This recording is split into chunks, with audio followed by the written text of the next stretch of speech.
Welcome to LANKAPUVATH online news bulletin. Headlines first. Indian Premier may visit Sri Lanka in March. New Secretary Defence back former Secretary Defence. Indian Premier admires Colombo's effort to create all Sri Lankan government. Australia confers defence cooperation. With the new government taking office in Sri Lanka, India's Prime Minister Narendra Modi may travel to Colombo in March. The Times of India reported. If the Indian Premier decided to visit the island nation, it will be the first state visit by an Indian Prime Minister since Rajiv Gandhi's trip in 1987.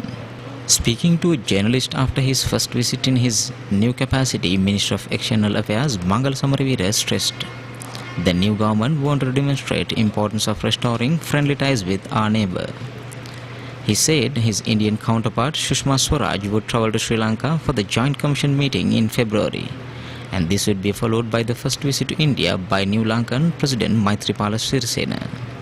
The Minister of Finance and Planning Ravi Karunanayake recent reveal of a bank account at the Bank of Ceylon Metropolitan Branch that former Secretary to the Ministry of Defence and Urban Development, Mr. Gotabaya Rajapaksa, had used to bank 8 billion rupees is in fact funds that belong to the Ministry of Defence, stated the new Secretary of Defence, Mr. BMUD Basnaika.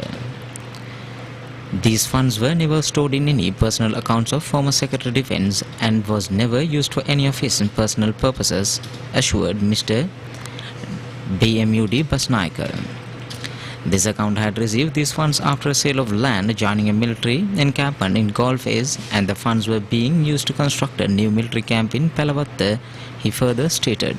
Interpreting the Sri Lanka election result as a vote for unity and change, India's Prime Minister Narendra Modi congratulated visiting Minister of External Affairs Mangal Samaravira and hoped the verdict will advance peace, reconciliation and development in Sri Lanka and peace and progress in the region.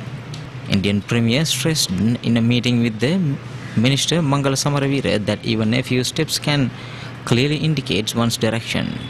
He admired the Colombo leadership's effort to create a truly Sri Lankan government which is inclusive of all voices.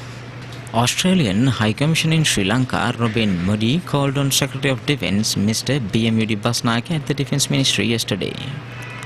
Accordingly, the meeting was focused on the matters related to defence cooperation between Australia and Sri Lanka, particularly in relation to people smuggling. Thank you for joining us.